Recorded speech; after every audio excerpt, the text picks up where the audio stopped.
Everybody, welcome back again. So today is a little different. I'm gonna switch it up because there's been a lot of people talking and chatting about my Ranger restoration video that I had back in the early summer, and I figured I'd do a follow-up and tell you how things are going. I'll try to do it in the mix of everything's going on here. It's a few days after Christmas in England. Everybody is home. Everybody's stirring up and around, and neighbors are in and out of the house. People are driving. And I tried to find a good time to do this video, but I just got to do it. And if I'll have to edit out some stuff if people start getting nosy, so I'm just gonna try to make the best I can of it. And here we go.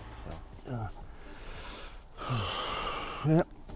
So here it is. I've been driving it since the middle of the summer. I've actually got about 4,000 or more than 4,000 miles on it, and it is a wonderful little daily driver. I can't complain at all. Hasn't left me stranded yet. So there's a couple of close calls. I had the one with the video with Pete where the clutch locked up when I first tried to get it inspected and MOT'd. Since then, I got a lot of maintenance things to talk about. But and fuel pump in the tank, the little line connecting the pump to the outflow pipes burst, and all my fuel pressure went away. I still drove, but I had really not a lot of power until I dropped the tank and figured that situation out. But it was a free fix, other than a couple inches of submersible fuel line that luckily I had in my Fox parts storage bin. But I did have a paintless dent guy come by and take out many of the dents in the truck. If you look down the side, I did a lot of paint touch-up as well, but it is... for a 30-year-old truck, you can't complain. There's a little bit here and there you can still see, but you couldn't get out. But for the price I paid, I can't complain. And he couldn't figure out how to get the tailgate off because I wasn't there at home the time he did it. So I want to get him back to take that dent out of the tailgate still, because he said he had to take the tailgate off and get in from underneath in order to pop it out. He couldn't get it from taking this panel out on the inside. So, but the wheels and tires were the biggest expense this truck, because I was looking at aftermarket options for wheels, because these are 14s, and 14-inch tires are not cheap if you go to price them out. These originally had 225/70 14s on it, and I just really liked the way these looked. So I paid the money to a place, took all 4 wheels off, and got these wheels completely refurbished. They call it diamond cut the finish off to make it look original. This is all powder coated in here. In England, it was about 100 pounds a piece, so that's about $130 a wheel. And then the tires were about $140 a piece, plus shipping to get them over here. So biggest expense I had on this truck of restoring it out was the wheels and the tires. So, but yeah, I couldn't be happier with the way it turned out. And then detail on the outside, you guys, I switched you gotta have side repeaters out here in England. So they had them right here, just stuck to the side of the fender. I didn't like that, so I kind of hid them up underneath the mirrors, and that got me through the MOT inspection with no problems. And yeah, I still have to take care of a little bit of rust poking through the corners. Come springtime, I gotta address this. I gotta take the interior panels out, take this section out, treat this, paint this, and put it back together. But as far as the exterior of the truck goes, I couldn't be happier. So there's some love marks in it, but hey, it'll get used. Let me take you inside. Other than the headliner, which I think I'll address when I take care of this, that's all got to come out. But everything is mint. I got new floor mats for it. They weren't cheap. I actually got them on Rock Auto, and they sent them to me. This whole truck is kept alive by Rock Auto over here, because they ship overseas, and they're not too expensive, and they're quick. It's a nice place to be. It's quiet. I did replace the dash cluster with one with a tachometer. I did that really recently. I've been enjoying it, because having a stick shift without a tach sucks. So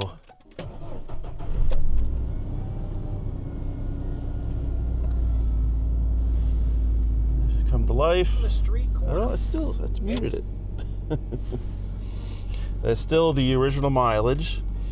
I did take the cartridge, I guess you call it, out for the speedometer and swapped it from the old cluster to the new cluster, and literally it drops right in place. It's still 120 mile an hour speedo. I just had to figure out where like 50, 60 miles an hour was with the tach and then drop the needle on according to my GPS. The mileage never needed to be touched.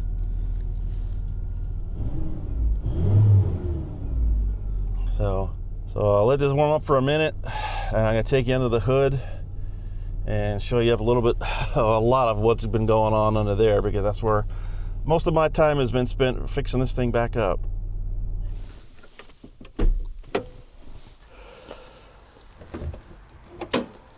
So it's like, is what hasn't been touched versus what's been touched. I got this truck, it was 132-ish thousand miles original on it. So the original timing belt, I did a video on how close that thing was to failing on me, how cracked and dry it was. So all the front of the engine came apart to do the timing belt. New water pump, new idler pulleys, new thermostat housing, new thermostat, new fan clutch. The fan clutch was shot. The air conditioning was shot. The compressor was locked up. I actually took it apart to figure out why it was locked up, and one of the pistons inside was literally broken in half.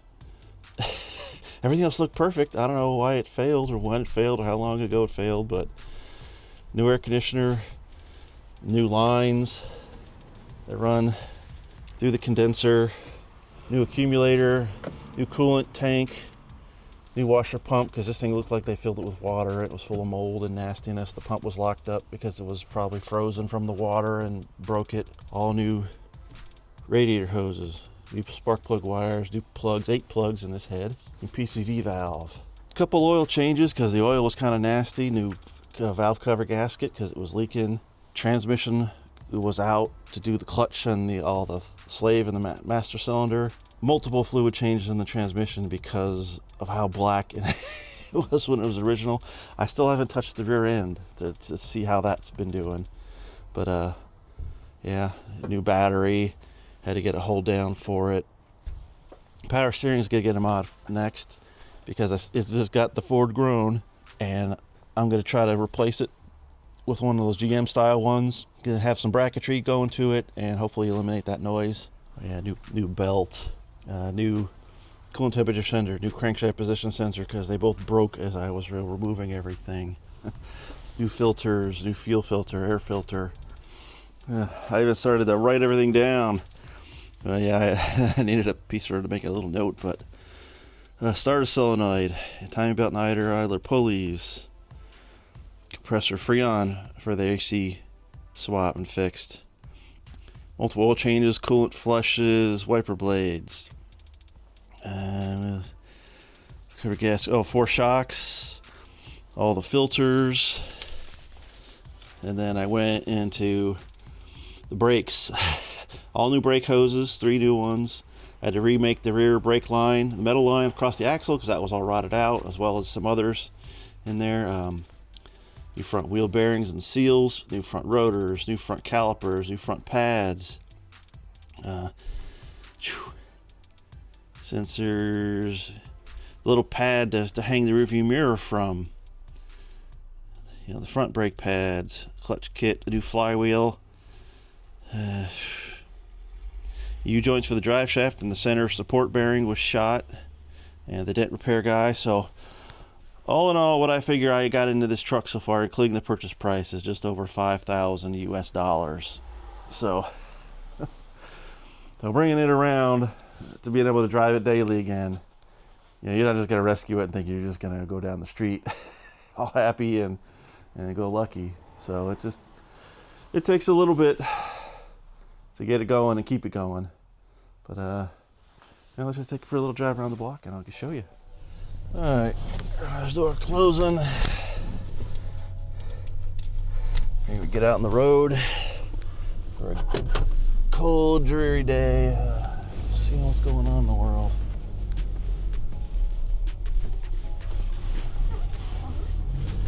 All I hear is that power steering groan, and it just annoys me.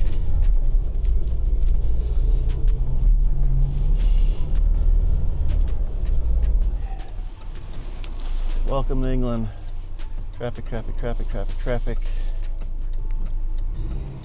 Oh, I got a brake, wow.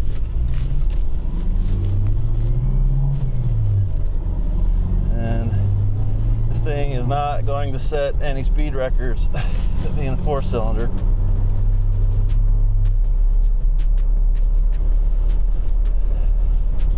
Pretty much all cars here drive with their lights on all the time. I don't know how it is in the States anymore, but when everybody does it, is it really any safer for anybody? You just took what one safety thing all motorcycles had and you just threw it out the window. Yeah, no real squeaks or rattles. You hear the bed banging around a little bit in the back there. As a truck, is what they do. But the fuel mileage isn't terrible. I usually get around 23 US miles to the gallon just driving back and forth to work. I usually don't get over 60 miles an hour on the back roads here, but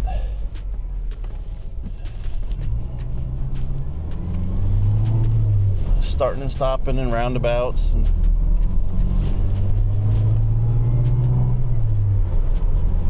you start getting a little buzzy of over 4,000 RPMs.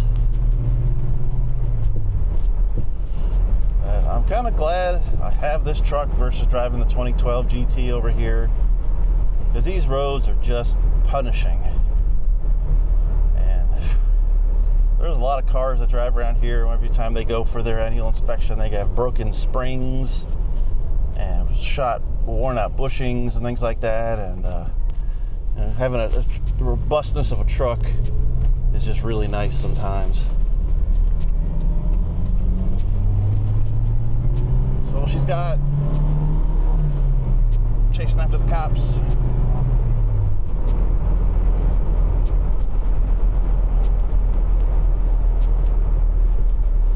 But I gotta admit, the brakes on this truck are really good.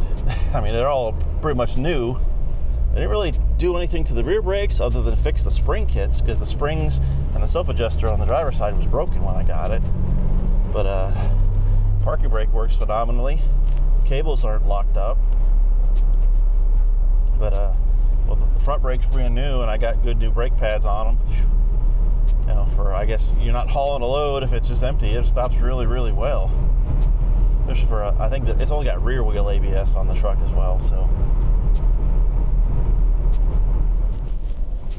the transmission does like to be warmed up, I'll tell you that. It shifts a little nibbly sometimes in gears when it's cold.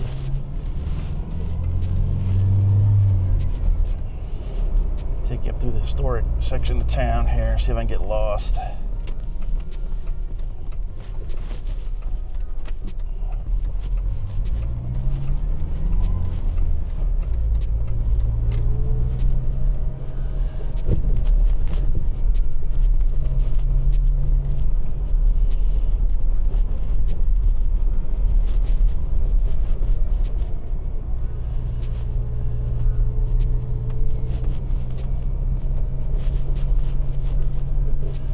Doing 20 miles an hour, and the speed limits in town are 20, which is terrible. It used to be 30, they dropped it to 20 for whatever. Everybody still does whatever they want to do, especially past my house.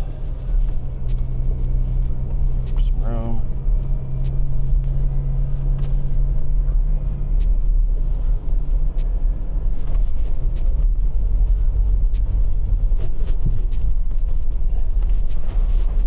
Go this way.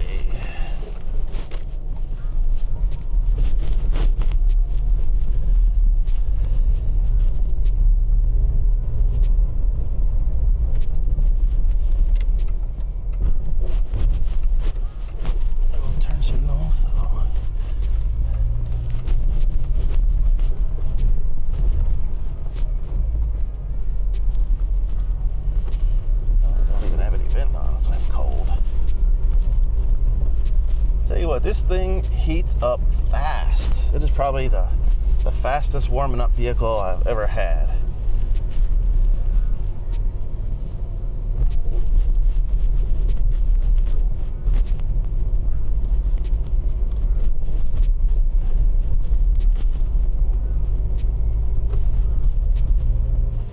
of people got electric cars over here.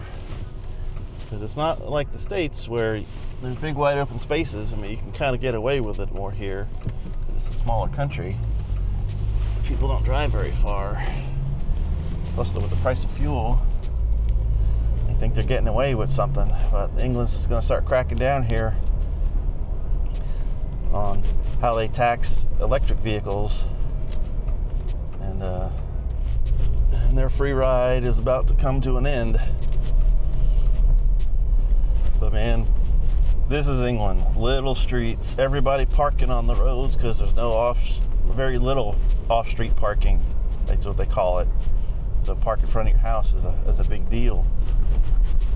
Even that little house that I have that we're renting over here is actually a pretty darn big house for the majority of what English people deal with.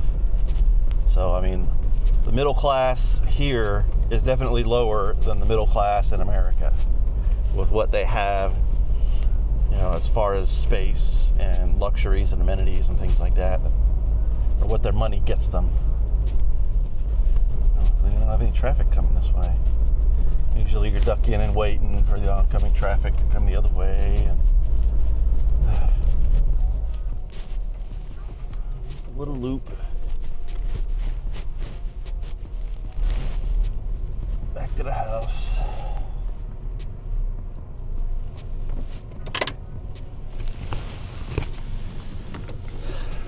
And that's it, guys.